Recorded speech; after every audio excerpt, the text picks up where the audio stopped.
بسم اللہ الرحمن الرحیم۔ السلام علیکم۔ سورہ انعام کی آیت ہے، اور ذکریہ اور یحییٰ اور عیسیٰ اور الیاس یہ سب نیکوکاروں میں سے ہیں۔ آج آپ کو دو ایسے پیغمبروں کی کہانی سنائیں گے جو آپس میں باپ بیٹا تھے اور جن کو ان کی قوم نے باری باری شہید کر دیا تھا۔ باپ سے پہلے بیٹے کو ایسے شہید کیا گیا تھا کہ زمین و آسمان نے ان کی شہادت پر گریہ کیا تھا، اور باپ کو بڑھاپے میں آرے سے کاٹا گیا تھا۔ ناظرین، ہم اپنی آج کی اس ویڈیو میں آپ کو حضرت ذکریہ علیہ السلام کے بارے میں بتائیں گے کہ ان کا پیشہ کیا تھا، وہ کیسے رزق کماتے تھے، انہوں نے کون سی ایسی دعا کی جو بظاہر مشکل نظر آتی تھی لیکن اللہ تعالیٰ نے اسے قبول فرمایا اور ان کو نعمت سے نوازا۔ وہ اللہ کے شکر گزار اور اس کو توکل رکھنے والے پیغمبر تھے۔ آپ کو حضرت یحییٰ کے بارے میں بھی بتائیں جن کی بشارت فرشتوں نے ان کے والد کو دی تھی۔ وہ نیک نفس اور خدا سے بے حد ڈرنے والے پیغمبر تھے جو اللہ کی یاد اور خوف میں بے حد آنسو بہایا کرتے تھے اور جن کو حق کی بات کہنے پر بہت بڑی سزا دی گئی تھی۔ باپ بیٹے کی کہانی نہایت ایمان افروز ہے۔ ناظرین، حضرت ذکریہ علیہ السلام حضرت سلیمان علیہ السلام بن داؤد کی اولاد میں سے ہیں۔ اللہ تعالیٰ نے آپ کو بنی اسرائیل کی ہدایت اور رہنمائی کے لیے مبعوث فرمایا۔ قرآن کریم اور سیرت و تواریخ کی کتب میں آپ علیہ السلام کی حیات مبارکہ کے بارے میں بہت زیادہ تفصیل موجود نہیں، تاہم قرآن کریم کی 4 سورتوں میں سورہ آل عمران کی آیت 37 تا 41، سورہ انعام کی آیت 85، سورہ مریم کی آیت 2 سے 11 اور سورہ انبیاء کی آیت 89 سے 90 تک اور کچھ احادیث مبارکہ میں آپ کا ذکر بھی ملتا ہے جس سے آپ کے بارے میں کچھ آگاہی حاصل ہوتی ہے۔ نیز بائبل میں ایک باب صحیفہ ذکریہ کے نام سے ہے، لیکن یہ وہ ذکریہ نہیں ہے جن کا ذکر قرآن کریم میں ہے۔ توریت والے ذکریہ کی ولادت حضرت عیسیٰ علیہ السلام کی ولادت سے 500 سال قبل بیان کی گئی ہے، جبکہ قرآن کریم میں جن ذکریہ علیہ السلام کا ذکر ہے وہ حضرت عیسیٰ علیہ السلام کی والدہ حضرت مریم کے مربی اور حضرت یحییٰ علیہ السلام کے والد ماجد ہیں۔ حضرت ذکریہ کی اہلیہ اور حضرت مریم علیہ السلام کی والدہ آپس میں بہنیں تھیں۔ یوں حضرت ذکریہ علیہ السلام حضرت مریم کے خالو تھے۔ آپ علیہ السلام نبی ہونے کے علاوہ بیت المقدس کے امام خادم اور ایک روحانی شخصیت تھے۔ لوکا کی انجیل میں اس منصب کو کاہن کہا گیا ہے۔ دراصل بنی اسرائیل میں کاہن ایک مذہبی عہدہ تھا جس کے ذمے ہیکل سلیمانی اور بیت المقدس کی مذہبی رسومات کو انجام دینا تھا۔ آپ علیہ السلام کے والد کے نام کے بارے میں مفسرین نے مختلف اقوال تحریر کیے ہیں۔ حضرت عبد القاسم ابن اساکر رحمت اللہ علیہ اپنی مشہور کتاب میں فرماتے ہیں کہ آپ علیہ السلام کے والد محترم کا اسم گرامی برقیہ تھا۔ حضرت ذکریہ علیہ السلام بھی دیگر انبیاء کرام کی طرح اپنے ہاتھ سے کام کیا کرتے تھے، جس کی تصدیق اس حدیث مبارکہ سے ہوتی ہے کہ حضرت ابو ہریرہ رضی اللہ تعالیٰ عنہ سے روایت ہے کہ نبی کریم صلی اللہ علیہ وآلہ وسلم نے فرمایا، حضرت ذکریہ بڑھئی تھے۔ دنیا میں جتنے بھی انبیاء کرام مبعوث فرمائے گئے انہوں نے معاش کے لیے کسی نہ کسی پیشے کو ضرور اپنایا۔ وہ اپنی روزی اپنے ہاتھ کی محنت سے پیدا کرتے اور اپنے معاش کا بوجھ کسی دوسرے پر نہ ڈالتے، کسی سے دین حق کے کام کی اجرت طلب نہیں کرتے تھے، بلکہ یہ اعلان فرماتے، اور میں تم میں سے اس تبلیغ پر کوئی اجرت نہیں مانگتا، میری اجرت تو اللہ رب العالمین پر ہی ہے۔ مفسرین تحریر فرماتے ہیں کہ حضرت آدم علیہ السلام جب دنیا میں بھیجے گئے تو ان کے پاس جنت کے پودوں کے بیج تھے۔ انہوں نے کاشتکاری کی اور سب سے پہلے آٹا پیس کر روٹی بنائی، نیز ستر پوشی کے لیے جانوروں کی کھال کا لباس تیار کیا۔ یہ سب کام جبرائیل علیہ السلام نے انہیں سکھائے۔ حضرت شیس علیہ السلام نے تعمیرات کا کام کیا، شہروں اور قلعوں کی بنیاد رکھی۔ بابل اور سوس آپ علیہ السلام ہی نے آباد کیے۔ حضرت نوح علیہ السلام لکڑی کا کام کیا کرتے تھے، آپ نے کشتیاں بنائیں۔ حضرت ادریس علیہ السلام نے کپڑا بنا، ناپ تول اور اسلحہ بنانے کا طریقہ ایجاد کیا۔ حضرت ہود علیہ السلام اور حضرت صالح علیہ السلام تجارت کیا کرتے تھے۔ حضرت ابراہیم علیہ السلام اور حضرت اسماعیل علیہ السلام کھیتی باڑی کے علاوہ تعمیراتی کام بھی کیا کرتے تھے۔ انہوں نے خانہ کعبہ تعمیر کیا۔ حضرت اسماعیل علیہ السلام تیر کمان بھی بنایا کرتے تھے۔ حضرت شعیب علیہ السلام اونٹ، بھیڑ، بکریاں پالتے اور ان کے دودھ سے معاش تلاش کرتے۔ حضرت لوط علیہ السلام کھیتی باڑی کرتے تھے۔ حضرت اسحاق، حضرت یعقوب اور ان کے فرزند بکریاں چرایا کرتے تھے۔ حضرت موسیٰ علیہ السلام کھیتی باڑی کے ساتھ بکریاں بھی چرایا کرتے تھے، آپ کے نکاح کے مہر میں بھی بکریاں چرانا تھا۔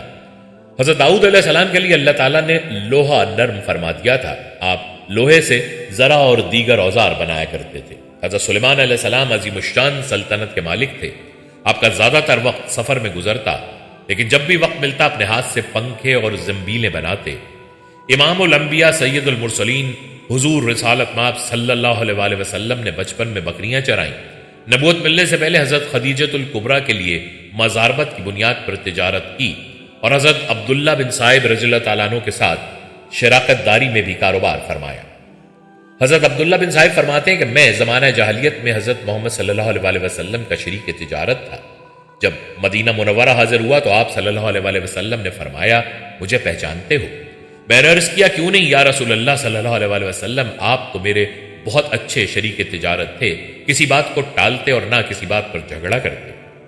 ناظرین، بیت المقدس کے امام اور مذہبی پیشوا عمران بن ناشی اور ان کی اہلیہ حنا بنت فاقوس بن قبیل نہایت نیک اور پارسا انسان تھے۔ دونوں اپنی زندگی اللہ تعالیٰ کی ہدایت کے مطابق بسر کرتے تھے، تاہم طویل عرصہ گزر جانے کے باوجود اولاد سے محروم تھے، جس کے لیے دونوں اللہ کے حضور دست دعا بلند رکھتے تھے۔ دعا قبول ہوئی اور انہیں اولاد کی نعمت سے نواز دیا گیا۔ انبیاء سابقین کی شریعت میں عبادت کا ایک طریقہ یہ بھی تھا کہ اپنی اولاد میں سے کسی ایک بچے کو دینی کاموں کے لیے وقف کر دیا جاتا تھا اور پھر اس بچے سے دنیا کا کوئی کام نہ لیتے۔ حضرت عمران کی بیوی نے بھی منت مان لی اور کہا، اے میرے رب، میرے شکم میں جو بچہ ہے اسے میں نے تیری عبادت اور خدمت کے لیے وقف کرنے کی نظر مانی ہے، تو اسے میری طرف سے قبول فرما۔ یقیناً تو خوب سننے والا اور پوری طرح جاننے والا ہے۔ لیکن جب ان کے یہاں بچی پیدا ہوئی تو کہنے لگی، اے میرے پروردگار، مجھے تو لڑکی ہوئی ہے۔ ان کی اس گفتگو میں حسرت اور عذر کا اظہار تھا۔ حسرت اس طرح کہ میری امید کے برعکس لڑکی ہوئی، اور عذر یوں کہ نظر سے مقصود تو تیری رضا کے لیے خدمتگار وقف کرنا تھا، اور یہ کام مرد ہی زیادہ بہتر طریقے سے کر سکتا تھا۔ اب جو کچھ بھی ہے تو اسے جانتا ہے۔ شوہر حضرت عمران کا انتقال بچی کی ولادت سے پہلے ہی ہو چکا تھا۔ آپ نے اپنی بیٹی کا نام مریم رکھا اور فرمایا، اے اللہ، میں نے اس کا نام مریم رکھا ہے، میں اس کو اور اس کی اولاد کو شیطان مردود سے تیری پناہ میں دیتی ہوں۔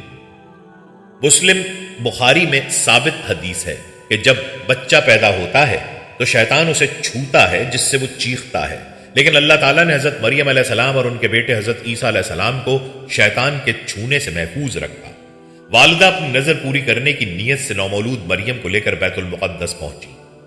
وہاں مسجد کے مجاور خادم اور کاہن موجود تھے، جن میں حضرت زکریا علیہ السلام بھی شامل تھے۔ حضرت مریم کے والدہ نے کہا، اس بچی کے متعلق نظر مان چکی ہوں، اب یہ بیت المقدس کی خدمت کے لیے آپ لوگوں کے پاس رہے گی۔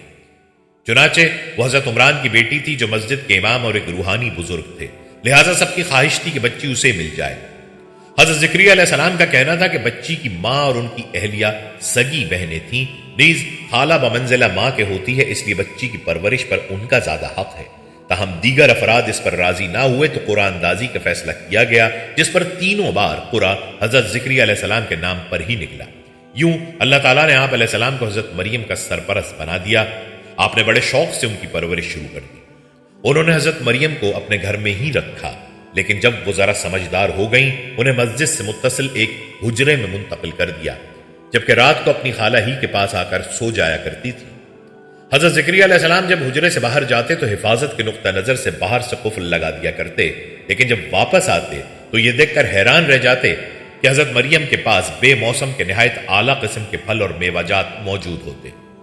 آپ علیہ السلام نے ایک دن تعجب اور حیرت سے پوچھا، اے مریم، یہ روزی تمہارے پاس کہاں سے آتی ہے؟ تو وہ بولی، اللہ کے یہاں سے آتی ہے، بے شک اللہ جسے چاہتا ہے بے شمار رزق عطا کرتا ہے۔ یہ ایک لحاظ سے حضرت مریم کی کرامت تھی۔ حضرت زکریا علیہ السلام کی اہلیہ عیشا بانج تھی، جس کی وجہ سے وہ بے اولاد تھے۔ دونوں بوڑھے ہو چکے تھے اور ظاہراً اولاد ہونے کے امکانات بھی ختم ہو چکے تھے، لیکن جب حضرت زکریا علیہ السلام نے حضرت بی بی مریم کے پاس بے موسم نہایت اعلیٰ قسم کے پھل دیکھے تو آپ کے ذہن میں خیال آیا کہ جب میرا رب بے موقع پھل عطا کر سکتا ہے تو اس کے لیے اولاد دینا کیا مشکل ہے۔ اولاد کی خواہش نے دعا کا روپ دھار کر رب کے حضور مانگنے کی ہمت پیدا کر دی، اور پھر بے اختیار ان کے لبوں پر یہ دعا آ گئی، اے میرے پروردگار، مجھے اپنی جانب سے اولاد صالحہ عطا فرما، تو بے شک دعا سننے اور قبول کرنے والا ہے۔ اللہ رب العزت نے اپنے محبوب نبی کی اس دعا کو قبول فرمایا اور فرشتوں کو حکم دیا کہ فوری جاؤ اور میرے نیک بندے زکریا کو بیٹے کی بشارت دے دو۔ ارشاد باری ہے، ابھی وہ عبادت گاہ میں کھڑے نماز پڑھ رہے تھے کہ فرشتوں نے آواز دی کہ زکریا، اللہ تمہیں یحییٰ کی بشارت دیتا ہے جو اللہ کے فیض یعنی عیسیٰ کی تصدیق کریں گے اور سردار ہوں گے اور عورتوں سے رغبت نہ رکھنے والے ہوں گے اور اللہ کے پیغمبر یعنی نیکوکاروں میں ہوں گے۔ ناظرین، قرآن کریم کے 16ویں پارے کی سورہ مریم میں اللہ عز و جل نے اس واقعے کو یوں بیان فرمایا ہے، یہ ہے تیرے پروردگار کی اس مہربانی کا ذکر جو اس نے اپنے بندے زکریا پر کی جب انہوں نے اپنے پروردگار سے چپ کے دعا کی تھی کہ اے میرے رب، میری ہڈیاں کمزور ہو گئی ہیں اور سر میں بڑھاپا چمکنے لگا ہے، لیکن میں کبھی بھی تجھ سے دعا کر کے محروم نہیں رہا۔ مجھے اپنے مرنے کے بعد اپنے قرابت داروں کا ڈر ہے، میری بیوی بھی بانجھ ہے، پس تو مجھے اپنے پاس سے وارث عطا فرما جو میرا بھی وارث ہو اور یعقوب کے خاندان کا بھی جانشین، اور میرے رب تو اسے مقبول بندہ بنا لے۔ اللہ تعالیٰ فرماتے ہیں کہ اے زکریا، ہم تمہیں ایک بچے کی خوشخبری دیتے ہیں جس کا نام یحییٰ ہے، ہم نے اس سے پہلے اس کا نام بھی کسی کو نہیں دیا۔ زکریا کہنے لگے، میرے رب، میرے ہاں لڑکا کیسے ہوگا جبکہ میری بیوی تو بانجھ اور میں خود بڑھاپے کے انتہائی زور کو پہنچ چکا ہوں۔ ارشاد ہوا، تمہارے لیے علامت یہ ہے کہ باوجود بھلا چنگا ہونے کے تم 3 راتوں تک کسی شخص سے بول نہ سکو گے۔ اب زکریا اپنے حجرے سے نکل کر اپنی قوم کے پاس آئے اور ان سے اشارے سے کہا کہ تم صبح شام اللہ کی تسبیح بیان کرتے رہو۔ ناظرین، آپ نے دیکھا کہ حضرت زکریا علیہ السلام نے دعا سے پہلے اپنے ضعف و کمزوری کا ذکر کیا۔ اس حوالے سے امام قرطبی رحمت اللہ علیہ فرماتے ہیں کہ دعا مانگتے وقت اپنے ضعف اور بدحالی اور حاجت مندی کا ذکر کرنا قبولیت دعا کے لیے اقرب ہے۔ علماء کرام نے فرمایا کہ دعا میں پہلے اللہ تعالیٰ کی نعمتوں اور اپنی حاجت مندی کا ذکر کرنا چاہیے۔ مفتی محمد شفیع رحمت اللہ علیہ فرماتے ہیں دعا میں اپنی حاجت مندی کا اظہار مستحب ہے۔ اللہ تعالیٰ نے بنی اسرائیل میں سب سے زیادہ نبی مبعوث فرمائے، ان پر اپنی رحمتیں اور نعمتیں بھی نازل فرماتا رہا، لیکن وہ ناشکری قوم ہے جو بار بار نافرمانیاں کرتی رہی اور شرک میں مبتلا ہو کر انبیاء کرام پر ظلم و ستم ڈھاتی رہی، یہاں تک کہ انہیں شہید کرنے سے بھی دریغ نہیں کیا۔ قرآن کریم میں ارشاد باری تعالیٰ ہے، جو لوگ اللہ تعالیٰ کی آیتوں سے کفر کرتے ہیں اور ناحق نبیوں کا قتل کر ڈالتے ہیں، اور جو لوگ عدل و انصاف کی بات کہیں تو انہیں بھی قتل کر ڈالتے ہیں، تو اے نبی انہیں دردناک عذاب کی خبر دے دیجئے۔ سورہ آل عمران آیت نمبر 21 روح المعانی میں باروایت ابن حاکم اس آیت کی تفسیر خود حضور اکرم صلی اللہ علیہ وسلم سے مروی ہے کہ بنی اسرائیل نے ایک وقت میں 43 نبیوں کو قتل کر ڈالا۔ جب ان کو سمجھانے کے لیے 100 بزرگ کھڑے ہوئے تو ان کا بھی کام تمام کر دیا۔ بنی اسرائیل نے پہلے آپ علیہ السلام کے صاحبزادے حضرت یحییٰ علیہ السلام کو شہید کیا، اس وقت آپ دمشق میں تھے۔ حضرت یحییٰ علیہ السلام کی شہادت کے بعد بنی اسرائیل نے آپ کو قتل کرنے کا پروگرام بنایا۔ حضرت زکریا کی وفات کے حوالے سے مختلف روایات ہیں۔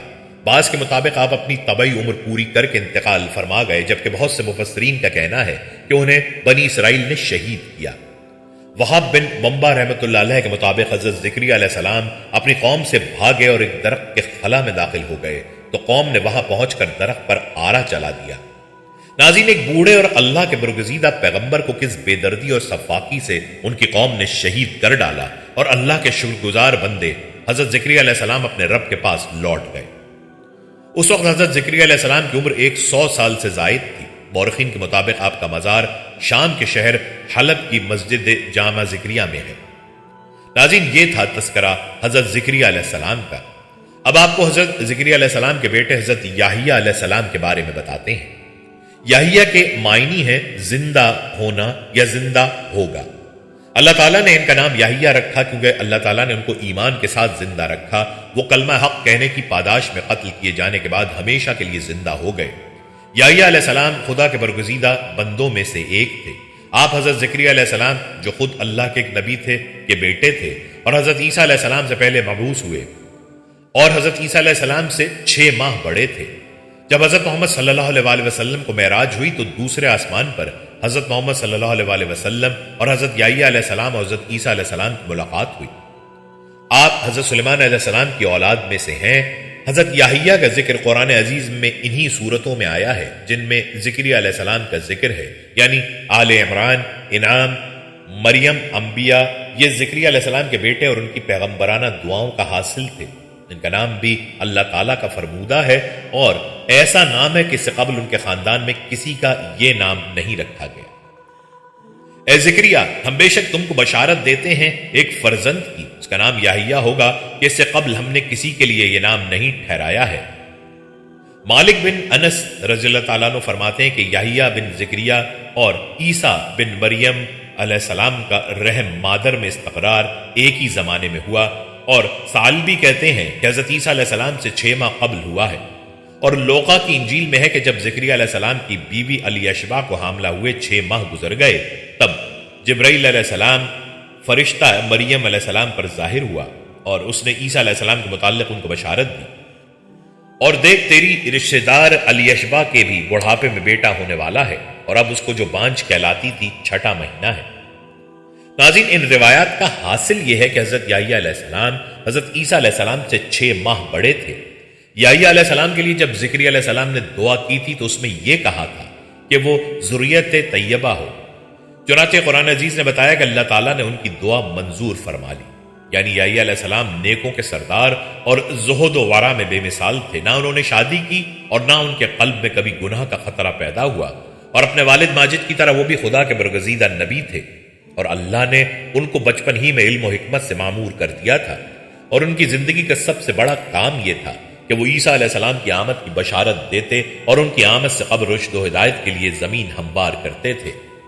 چنانچہ ارشاد مبارک ہے، پس زکریا جس وقت حجرے میں نماز ادا کر رہا تھا تو فرشتے نے اس کو پکارا، اے زکریا، اللہ تعالیٰ تجھ کو ایک فرزند یحییٰ کی بشارت دیتا ہے جو اللہ کے کلمے یعنی عیسیٰ کی تصدیق کرے گا، اور وہ اللہ کے اور اس کے بندوں کی نظر میں برگزیدہ اور گناہوں سے بے لوث ہوگا اور نیکوکاروں میں سے نبی ہوگا۔ کتاب سیر میں اس مقام پر سید کے مختلف معنی منقول ہیں، مثلا حلیم، عالم، فقی، دین و دنیا کا سردار، شریف و پرہیزگار، اللہ کے نزدیک پسندیدہ اور برگزیدہ بندے کے ہیں۔ ایک دوسرے فرمان کے مطابق اے یحییٰ، خدا کا حکم ہوا کیونکہ وہ خوشخبری کے مطابق پیدا ہوا اور بڑھا۔ کتاب الہی یعنی توریت کے پیچھے مضبوطی کے ساتھ لگ جا، چنانچہ وہ ابھی لڑکا ہی تھا کہ ہم نے اسے علم و فضیلت بخش دی، نیز اپنے خاص فضل سے دل کی نرمی اور نفس کی پاکی عطا فرمائی۔ وہ پرہیزگار اور ماں باپ کا خدمت گزار تھا، سخت گیر اور نافرمان نہ تھا۔ اس پر سلام ہو یعنی سلامتی ہو جس دن پیدا ہوا اور جس دن مرا اور جس دن پھر زندہ کیا جائے گا۔ ولادت با سعادت کی بشارت کے بعد قرآن نے یحییٰ علیہ السلام کے بچپن کے ان واقعات کو نظر انداز کر کے جو اس کے مقصد سے غیر متعلق تھے یہ ذکر کیا ہے کہ خدا نے یحییٰ کو حکم دیا کہ وہ اس کے قانون توریت پر مضبوطی سے عمل کریں اور اسی کے مطابق لوگوں کو ہدایت دیں، اس لیے کہ یحییٰ علیہ السلام نبی تھے، رسول نہ تھے، اور توریت ہی کی شریعت کے پابند تھے۔ اور ساتھ ہی اللہ تعالیٰ نے یہ بھی بتایا کہ ہم نے عام بچوں کی زندگی سے جدا ان کو بچپن ہی میں علم و فضیلت بخش دیے تھے تاکہ وہ جلدی نبوت کے منصب پر فائز ہو سکیں۔ چنانچہ سیر کی کتابوں میں مذکور ہے کہ بچپن میں جب بچے ان کو کھیلنے پر اصرار کرتے تو وہ یہ جواب دیتے، خدا نے مجھ کو لہو و لعب کے لیے نہیں پیدا کیا، اور یہ بھی مذکور ہے کہ وہ 30 سال سے قبل ہی نبی بنا دیے گئے تھے۔ ناظرین، اللہ تعالیٰ نے حضرت زکریا علیہ السلام اور ان کے فرزند حضرت یحییٰ علیہ السلام کا ذکر نیکوکاروں کے طور پر کیا، جیسا کہ قرآن پاک میں ارشاد باری تعالیٰ ہے۔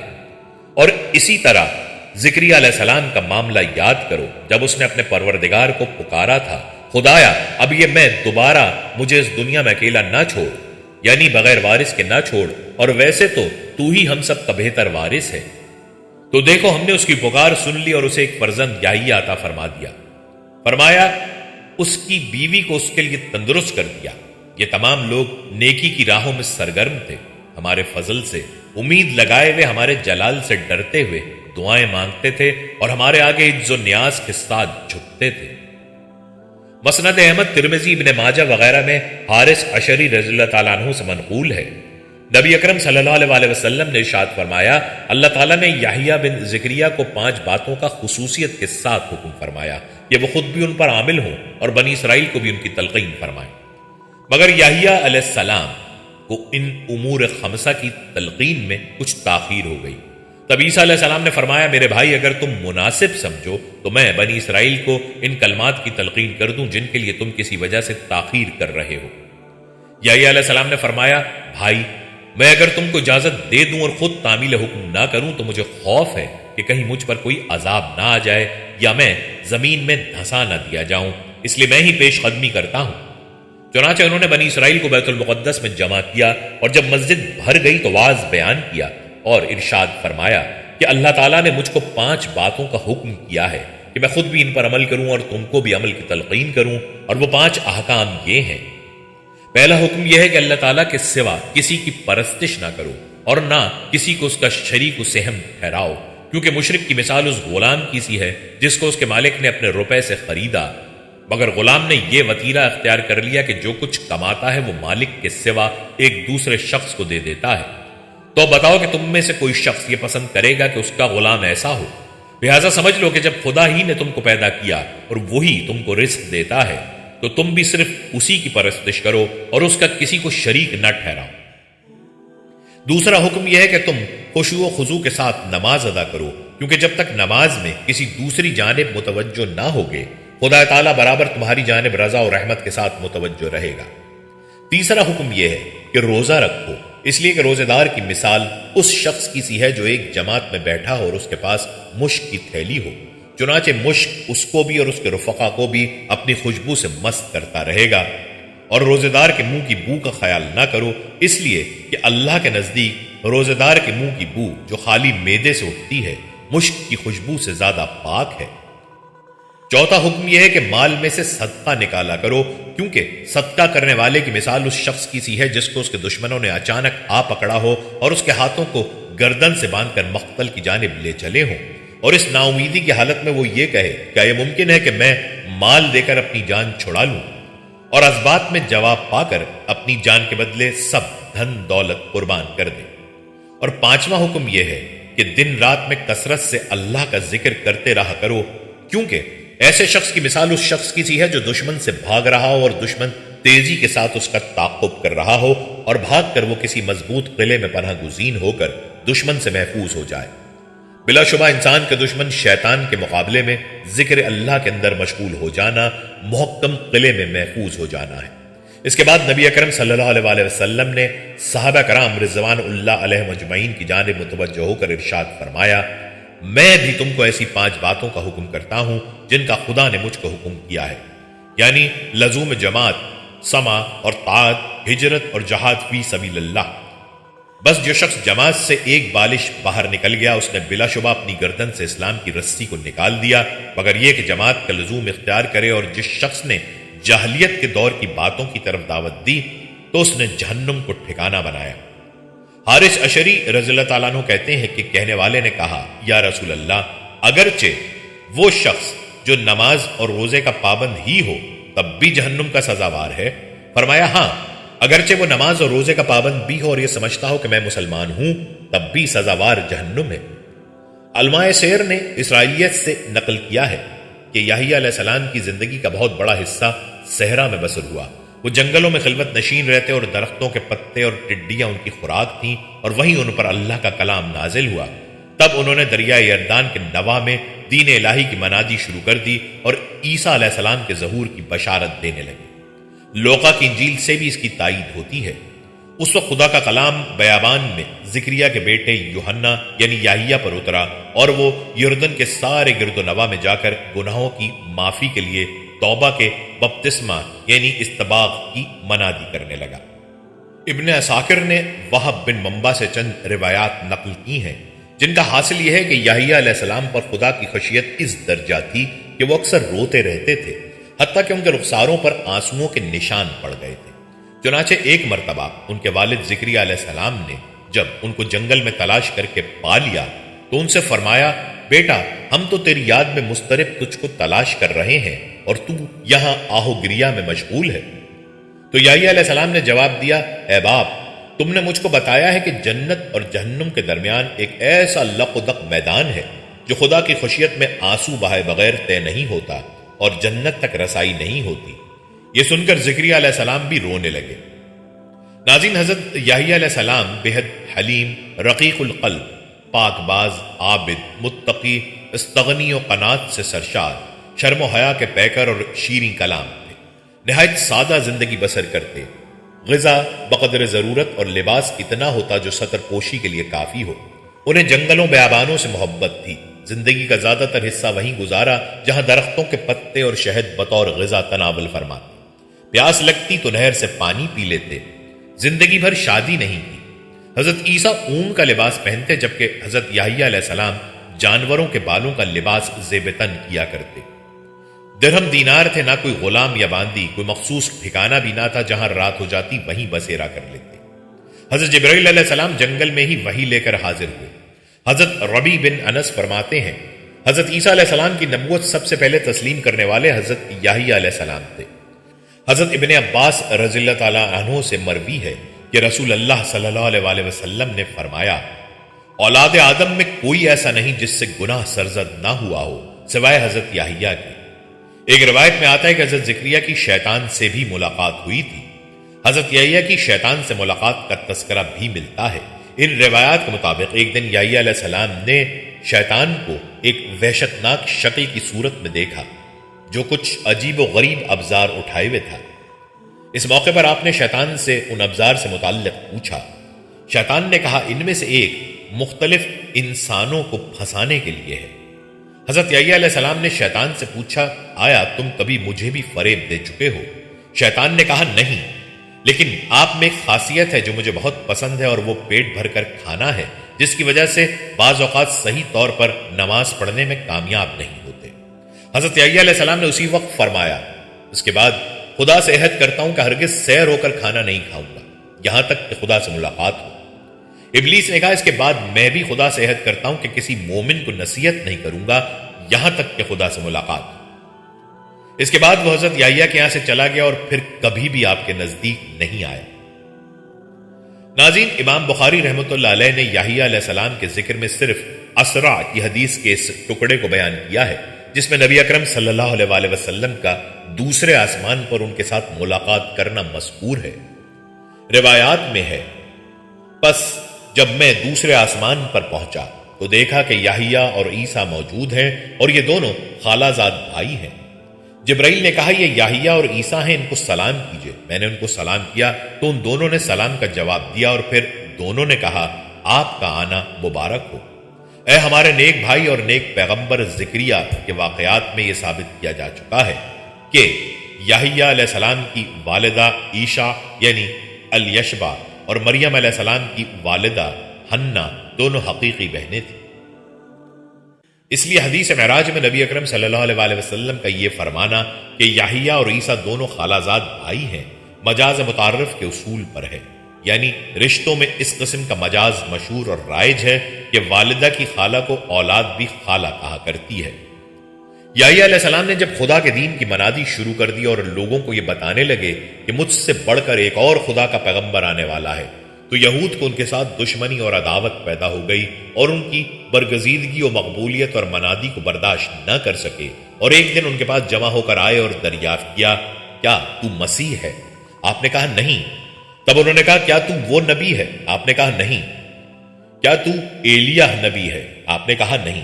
تب ان سب نے کہا پھر تو کون ہے جو اس طرح منادی کرتا اور ہم کو دعوت دیتا ہے؟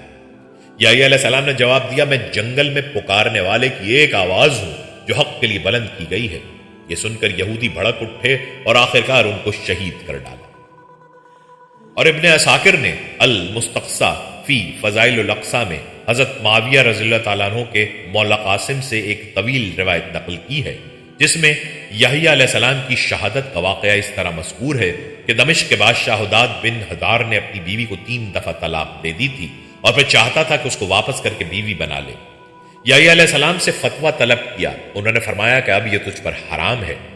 ملکہ کو یہ بات سخت ناگوار گزری اور یحییٰ علیہ السلام کے قتل کے درپے ہو گئی اور بادشاہ کو مجبور کر کے قتل کی اجازت حاصل کر لی، اور جبکہ وہ مسجد حبرون میں نماز میں مشغول تھے ان کو قتل کرا دیا اور چینی کے تشت میں ان کا سر مبارک سامنے منگوایا، مگر سر اس حالت میں بھی یہی کہتا رہا کہ تو بادشاہ کے لیے حلال نہیں تا وقت کہ دوسرے سے شادی نہ کر لے، اور اسی حالت میں خدا کا عذاب آیا اور اس عورت کو مائع سر مبارک زمین میں دھسا دیا۔ اس روایت میں ایک واقعہ ایسا مذکور ہے جس کی وجہ سے تمام روایت ساقط الاعتبار ہو جاتی ہے، وہ یہ کہ یحییٰ علیہ السلام کا خون فوارے کی طرح جس میں مبارک سے برابر نکلتا رہا، تاکہ بخت نصر نے دمشق کو فتح کر کے اس پر 70,000 اسرائیلیوں کا خون نہ بہا دیا، تب ارمیہ علیہ السلام نے آ کر خون کو مخاطب کر کے کہا، اے خون، کیا اب بھی تو ساکن نہ ہوگا؟ کتنی مخلوق خدا فنا ہو چکی، اب ساکن ہو جا۔ چنانچہ اس وقت وہ خون بند ہو گیا۔ ناظرین، حضرت یحییٰ کی وفات کے بارے میں مفسرین نے مختلف واقعات تحریر کیے ہیں جو کہ یہود و نصارہ کی کتب سے لیے گئے ہیں، تاہم مفسرین کی اکثریت نے جس واقعے کو بیان کیا ہے وہ لوقا کی انجیل سمیت یہود و نصارہ کی کئی کتب میں درج ہے۔ اس کا خلاصہ یہ ہے کہ یہودیہ کا بادشاہ ہیرود ایک عیاش شخص تھا جس کی وجہ سے پورے ملک میں فسق و فجور پھیل رہا تھا۔ اس نے اپنے حقیقی بھائی کی بیوی کو بغیر نکاح اپنے گھر میں رکھا ہوا تھا۔ حضرت یحییٰ چونکہ نبی تھے اور دعوت حق کا فریضہ انجام دیتے تھے، انہوں نے بادشاہ کی ان فحش حرکات کے خلاف آواز بلند کی، جس کے نتیجے میں انہیں گرفتار کر کے قید خانے میں ڈال دیا گیا تھا۔ تاہم بادشاہ ان سے ڈرتا بھی تھا، وہ جانتا تھا کہ آپ اللہ کے نبی اور نیک و پارسا انسان ہیں، نیز عوام میں بڑی عزت ہے، لیکن بادشاہ کی داشتہ ہیرودیاز حضرت یحییٰ علیہ السلام کی تعلیمات کو اپنی اور اپنی جیسی دوسری بدکار عورتوں کے لیے بڑا خطرہ سمجھتی تھی، چنانچہ وہ آپ کی جان کے درپے ہو گئی۔ اسی اثنا میں بادشاہ کی سالگرہ کے سلسلے میں محفل رقص و موسیقی کی محفل جمی، جس میں ہیرودیاس کی جوان سال خوبصورت بیٹی نے رقص کر کے ہیجان خیز تیر چلا کر بادشاہ کو اپنے جال میں پھنسا لیا۔ بادشاہ نے خوش ہو کر اس سے کہا، مانگ، کیا مانگتی ہے؟ بیٹی نے اپنی ماں سے مشورہ کیا تو وہ پہلے ہی ایسے موقع کی طاق میں بیٹھی تھی، لہذا بیٹی سے کہا کہ یحییٰ کا سر مانگ لے۔ بیٹی نے بادشاہ کے سامنے ادب سے جھک کر عرض کیا، اے بادشاہ سلامت، مجھے یحییٰ کا سر تھال میں رکھ کر منگوا دیجئے۔ بادشاہ یہ سن کر غمگین تو ہو گیا، مگر محبوبہ کی بیٹی کی فرمائش کیسے رد کر سکتا تھا؟ چنانچہ اس نے فوراً قید خانے سے یحییٰ علیہ السلام کا سر کٹوا کر منگوایا اور ایک تھال میں سجا کر محبوبہ کی رقاصہ بیٹی کی نظر کر دیا۔ کہتے ہیں کہ دمشق کی جامع مسجد بنی امیہ کے حال میں آپ کا سر مبارک دفن ہے۔ اموی خلیفہ ولید بن عبد المالک نے یہ مسجد تعمیر کروائی تھی۔ مورخین نے لکھا ہے کہ دوران تعمیر یہاں ایک غار دریافت ہوا۔ اطلاع ملنے پر خلیفہ خود غار میں داخل ہوئے تو دیکھا کہ ایک صندوق میں انسانی سر رکھا ہوا ہے اور صندوق پر تحریر ہے کہ یہ حضرت یحییٰ بن زکریہ کا سر ہے۔ ان کا چہرہ اور بال اپنی اصلی حالت میں تھے، یوں لگتا تھا کہ جیسے ابھی شہید ہوئے ہیں۔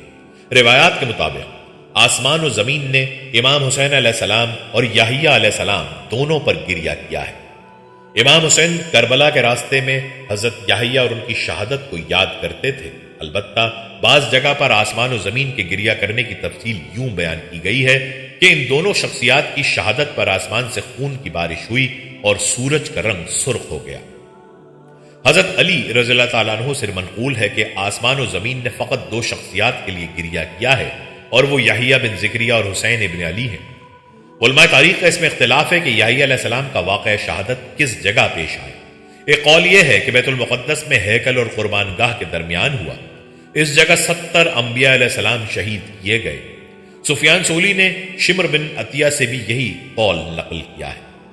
ناظرین، آخر میں آپ کو انبیاء کی صفت تقویٰ کے متعلق بتاتے چلیں کہ وہ کیا ہے اور کیسے حاصل کیا جا سکتا ہے۔ ناظرین، اپنے آپ کو رب کی ناراضگی سے بچانا تقویٰ ہے۔ تقویٰ یعنی اللہ کا خوف تمام بھلائیوں کا مجموعہ ہے۔ اللہ تعالیٰ نے دنیا کے وجود سے لے کر قیامت تک آنے والے تمام جن و انس کے لیے تقویٰ کی وصیت فرمائی ہے۔ تقویٰ ہی کل قیامت کے دن نجات دلانے والی کشتی ہے۔ تقویٰ مومنین کے لیے بہترین لباس اور بہترین زاد راہ ہے۔ یہ وہ عظیم نعمت ہے جس سے دل کی بندشیں کھل جاتی ہیں، جو راستے کو روشن کرتی ہے اور اس کی بدولت گمراہ بھی ہدایت پا جاتا ہے۔ تقویٰ ایک ایسا قیمتی موتی ہے کہ اس کے ذریعے برائیوں سے بچنا اور نیکیوں کو اختیار کرنا آسان ہو جاتا ہے۔ تقویٰ سے متعلق داماد رسول حضرت علی رضی اللہ تعالیٰ عنہ کا ایک قول کتابوں میں مذکور ہے کہ تقویٰ دراصل اللہ تعالیٰ سے ڈرنے، شریعت پر عمل کرنے اور جو مل جائے اس پر قناعت کرنے اور قیامت کے دن کی تیاری کرنے کا نام ہے۔ تقویٰ ایک تعریف ہے جو صحابی رسول حضرت ابی بن کعب رضی اللہ تعالیٰ عنہ نے حضرت عمر فاروق رضی اللہ تعالیٰ عنہ کے دریافت کرنے پر بیان فرمائی تھی۔ اس طرح ہے، حضرت ابی بن کعب رضی اللہ تعالیٰ عنہ نے ان سے پوچھا کہ آپ کبھی کانٹوں والے راستے پر نہیں چلے؟ حضرت عمر رضی اللہ تعالیٰ عنہ نے جواب دیا، کیوں نہیں؟ حضرت ابی ابن کعب نے پوچھا، اس وقت تمہارا کیا عمل ہوتا ہے؟ حضرت عمر فاروق نے کہا، میں اپنے کپڑے سمیٹ لیتا ہوں اور کوشش کرتا ہوں کہ میرا دامن کانٹوں میں نہ الجھے۔ حضرت ابی بن کعب نے کہا، بس یہی تقویٰ ہے۔ ناظرین، تقوی کا اصل مرکز دل ہے، البتہ اس کا اظہار مختلف اعمال کے ذریعے ہوتا ہے، جیسا کہ نبی اکرم صلی اللہ علیہ وسلم نے دل کی طرف اشارہ کرتے ہوئے فرمایا تقوی یہاں ہے۔ الغرض یہ کہ تقوی اصل میں اللہ تعالیٰ سے خوف و رجا کے ساتھ حضور اکرم صلی اللہ علیہ وسلم کے طریقے کے مطابق ممنوعات سے بچنے اور عوامل پر عمل کرنے کا نام ہے۔ اللہ تعالیٰ نے اپنے کلام کی سینکڑوں آیات میں مختلف انداز سے تقوی یعنی اللہ سے ڈرنے کا حکم اور اس کی اہمیت و تاکید کا ذکر کیا ہے۔ تقوی سے متعلق تمام آیات کا ذکر کرنا اس وقت ہمارے لیے ممکن نہیں، لیکن چند آیات کا ترجمہ پیش کیا جاتا ہے۔ سورہ آل عمران آیت نمبر 102 میں ہے، اے ایمان والو، دل میں اللہ کا ویسا ہی خوف رکھو جیسا خوف رکھنا اس کا حق ہے۔ سورہ احزاب میں ہے، اے ایمان والو، اللہ سے ڈرو اور سیدھی سچی بات کہا کرو۔ سورہ توبہ میں ہے، اے ایمان والو، اللہ سے ڈرو اور سچے لوگوں کے ساتھ رہا کرو۔ سورہ حشر میں ہے، اے ایمان والو، اللہ سے ڈرو اور ہر شخص یہ دیکھے کہ اس نے کل کے لیے کیا آگے بھیجا ہے اور اللہ سے ڈرو۔ ناظرین، تقوی کوئی ایسا عمل نہیں ہے جو صرف اس امت کے لیے خاص ہو، بلکہ دنیا کے وجود سے لے کر آج تک اور قیامت تک آنے والے ہر شخص سے مطلوب ہے کہ وہ اللہ سے ڈر کر زندگی کے ایام گزاریں۔ فرمان الہی ہے کہ ہم نے تم سے پہلے اہل کتاب کو بھی اور تمہیں بھی یہی تاکید کی ہے کہ اللہ سے ڈرو۔ خالق کائنات نے اپنے حبیب محمد مصطفیٰ صلی اللہ علیہ وسلم کو بھی تقوی یعنی اللہ سے ڈرنے کا حکم دیا ہے۔ چنانچہ سورہ احزاب آیت نمبر 1 میں ارشاد باری تعالیٰ ہے، اے نبی، اللہ سے ڈرتے رہو۔ ذلت کے نقشوں میں عزت دینے والے نے قرآن کریم میں اعلان کر دیا کہ اس کے دربار میں مال و دولت اور جاہ و منصب سے کوئی شخص عزیز نہیں بن سکتا، بلکہ اس کے یہاں رزق کا معیار صرف اللہ کا خوف ہے۔ جو جتنا اللہ تعالیٰ سے ڈر کر یہ فانی دنیاوی زندگی گزارے گا، وہ اس کے دربار میں اتنا ہی زیادہ عزت پانے والا ہوگا۔ چنانچہ فرمان الہی ہے، در حقیقت اللہ کے نزدیک تم میں سے زیادہ عزت والا وہ شخص ہے جو تم میں سب سے زیادہ متقی ہو۔ عبادتی، معاملاتی اور معاشرتی زندگی میں 24 گھنٹے ہر وقت اللہ تعالیٰ کا خوف آسان نہیں ہے، جبکہ شیطان، نفس اور معاشرہ ہمیں مختلف سمت لے جانے پر مصروف رہتا ہے۔ چنانچہ رحمت للعالمین نے بندوں پر رحم فرما کر ارشاد فرمایا، جہاں تک تم سے ہو سکے اللہ سے ڈرتے رہو، یعنی ہر شخص اپنی استطاعت کے مطابق اللہ سے ڈرتے ہوئے زندگی کے لمحات گزارتا رہے۔ اگر کسی شخص سے کوئی غلطی ہو جائے تو فوراً دل سے معافی مانگے، انشاءاللہ اس کو اللہ تعالیٰ معاف فرمائے گا، لیکن اس کا مطلب ہرگز یہ نہیں کہ ہم تقوی میں بھی ڈنڈی مارنا شروع کر دیں۔ جیسا کہ فرمان الہی ہے، اے ایمان والو، اللہ سے ڈرو جیسا کہ اس سے ڈرنے کا حق ہے۔ ناظرین، حج کے سفر کے دوران نظام زندگی میں ایک مسلمان دنیاوی ضرورتوں کو پورا کرنے کے لیے متعدد چیزوں سے آراستہ ہونا چاہتا ہے، جیسا کہ فرمان الہی ہے کہ حج کے سفر میں زاد راہ ساتھ لے جایا کرو، کیونکہ بہترین زاد راہ تقوی ہے، یعنی دنیاوی اسباب کو اختیار کرنا شریعت اسلامیہ کے خلاف نہیں، لیکن سب سے بہتر زاد راہ تقوی یعنی اللہ کا خوف ہے۔ ناظرین، سورہ طلاق آیت 2 اور 3 میں رازق کائنات نے اعلان کر دیا ہے کہ تقوی کا راستہ اختیار کرنے والا دونوں جہانوں میں کامیابی حاصل کرنے والا ہے، اور جو کوئی اللہ سے ڈرے گا، اللہ اس کے لیے مشکل سے نکلنے کا کوئی راستہ پیدا کر دے گا اور اسے ایسی جگہ سے رزق عطا کرے گا جہاں سے اسے گمان بھی نہیں ہوگا۔ نیز دوسرے مقام پر فرمایا، اگر تم اللہ سے ڈرو گے تو اللہ تعالیٰ تم کو ایک خاص امتیاز عطا فرمائے گا اور تمہارے گناہ تم سے دور کر دے گا اور تمہاری مغفرت فرمائے گا۔ اللہ تعالیٰ نے قرآن کریم میں تقوی کے مختلف فوائد و ثمرات ذکر فرمائے ہیں، یہاں کچھ آپ کو بتاتے چلیں۔ نمبر 1، ہدایت ملتی ہے، سورہ بقرہ۔ نمبر 2، ایسا علم ملتا ہے جس کے ذریعے حق و باطل کے درمیان فرق کیا جا سکے، سورہ انفال۔ نمبر 3، غم دور ہو جاتے ہیں اور وسیع رزق ملتا ہے، سورہ طلاق۔ نمبر 4، اللہ کی مدد حاصل ہوتی ہے، سورہ نحل۔ نمبر 5، اللہ کی ماہیت حاصل ہوتی ہے، سورہ جاسیہ۔ اللہ کی محبت ملتی ہے، سورہ توبہ۔ دنیاوی امور میں آسانی ہو جاتی ہے، سورہ طلاق۔ گناہوں کی معافی اور اجر عظیم کا حصول ہوتا ہے، نیک اعمال کی قبولیت ہوتی ہے، سورہ مائدہ۔ کامیابی حاصل ہوتی ہے، سورہ آل عمران۔ اللہ کی جانب سے خوشخبری ملتی ہے، سورہ یونس۔ جہنم سے چھٹکارا مل جاتا ہے جو انتہائی برا ٹھکانہ ہے، سورہ مریم۔ ہر انسان کی سب سے بڑی خواہش یعنی جنت میں داخلہ نصیب ہوتا ہے، سورہ نور۔ ناظرین، اللہ تعالیٰ نے اپنے کلام میں ارشاد فرمایا ہے، بے شک نماز بے حیائی اور برائی سے روکتی ہے۔ بے حیائی اور برائیوں سے رکنا ہی تقویٰ ہے۔ تقویٰ اور زکوٰۃ کے متعلق اللہ تعالیٰ نے ارشاد فرمایا، ان کے مال سے زکوٰۃ لو تاکہ ان کو پاک کرے اور بابرکت کرے، جس کی وجہ سے اور دعا دو۔ ناظرین، زکوٰۃ کوئی ٹیکس نہیں ہے جو مسلمان حکومت کو ادا کرتا ہے۔ اسی طرح زکوٰۃ کی ادائیگی امیر کا غریب پر کوئی احسان نہیں ہے، بلکہ جس طرح مریض کو اپنے بدن کی اصلاح کے لیے دوا کی ضرورت ہوتی ہے، اسی طرح اپنے نفس کی اصلاح کے لیے ہر مسلمان کی ضرورت ہے کہ وہ اللہ کے حکم پر اپنے مال کی زکوٰۃ ادا کرے، اور یہ صرف اللہ کے خوف کی وجہ سے ہوتا ہے کہ انسان مال جیسی مرغوب چیز کو اللہ تعالیٰ کے حکم پر قربان کرنے کے لیے تیار ہو جاتا ہے، اور یہی خوف خدا تقویٰ کی بنیاد ہے۔ تقویٰ اور روزے کا بھی گہرا تعلق ہے۔ روزہ ان اعمال میں سے ہے جو تقویٰ کے حصول میں مددگار ہوتے ہیں۔ اللہ تعالیٰ نے اپنے کلام میں روزے کی فرضیت کی یہی حکمت بتائی ہے کہ روزے سے انسان میں تقویٰ پیدا ہوتا ہے۔ فرمان الہی ہے، اے ایمان والو، تم پر روزہ فرض کیا گیا ہے جس طرح تم سے پہلی امتوں پر فرض کیا گیا تھا، تاکہ تم متقی بن جاؤ۔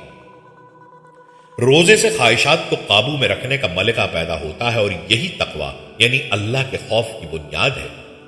سورہ حج کی ابتدا ہی اللہ تعالیٰ نے تقویٰ کی تعلیم سے کر کے قیامت تک آنے والے تمام انس و جن کو بتا دیا کہ حج کی ادائیگی کے لیے دنیا کے چپے چپے سے جو جمع غفیر کا جمع ہونا قیامت کے دن کی یاد دلاتا ہے، جہاں دودھ پلانے والی ماں اپنے اس بچے تک کو بھول جائے گی کہ جس کو اس نے دودھ پلایا۔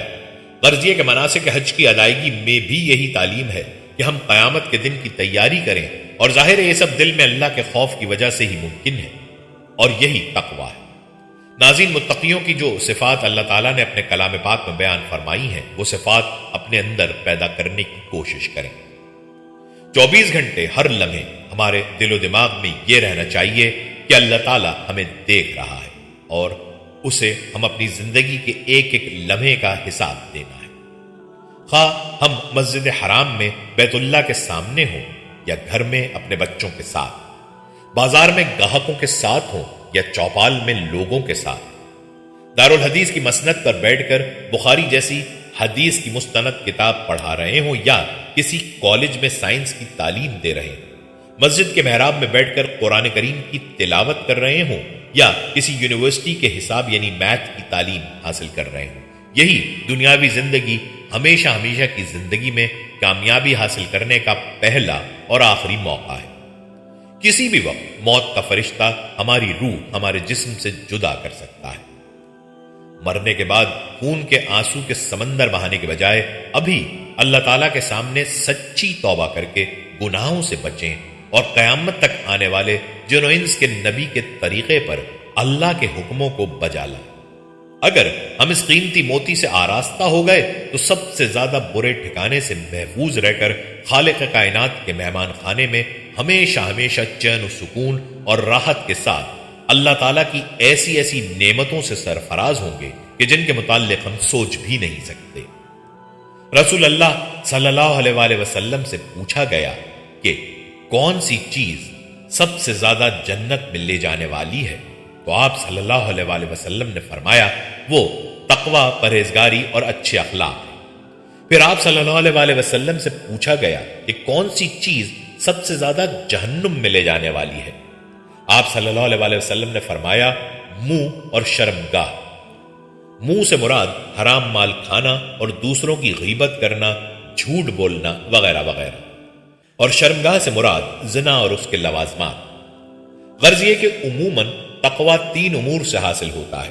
نمبر 1، احکام الہی پر عمل کرنا اور برائیوں سے بچنا۔ نمبر 2، نبی صلی اللہ علیہ وآلہ وسلم کی سنتوں پر عمل کرنا اور مکروہ چیزوں سے اپنی حفاظت کرنا۔ نمبر 3، شک و شبہ والے امور سے اپنے آپ کو محفوظ رکھنا اور بعض جائز کاموں کو بھی ترک کرنا، جیسا کہ فرمان رسول صلی اللہ علیہ وآلہ وسلم ہے، کوئی شخص اس وقت تک متقیوں میں شامل نہیں ہو سکتا جب تک وہ بعض جائز چیزیں نہ چھوڑ دے جن میں کوئی حرج نہیں ہے، ان چیزوں سے بچنے کے لیے جن میں حرج ہے۔ ناظرین، یہ تھی ہماری آج کی ویڈیو۔ اگر آپ کو ہماری آج کی ویڈیو پسند آئی ہے تو آپ سے گزارش کرتے ہیں کہ آپ ہمارے چینل کو ضرور سبسکرائب کر لیں سبسکرائب کے ساتھ ساتھ ہماری ویڈیو کو لائک بھی کریں اور اپنی قیمتی رائے کا اظہار کمنٹس میں ضرور کریں۔ کمنٹس میں آپ اپنے سوالات بھی ہم تک پہنچا سکتے ہیں۔ اللہ تعالیٰ آپ کو اپنے حفظ و امان میں رکھے، آمین۔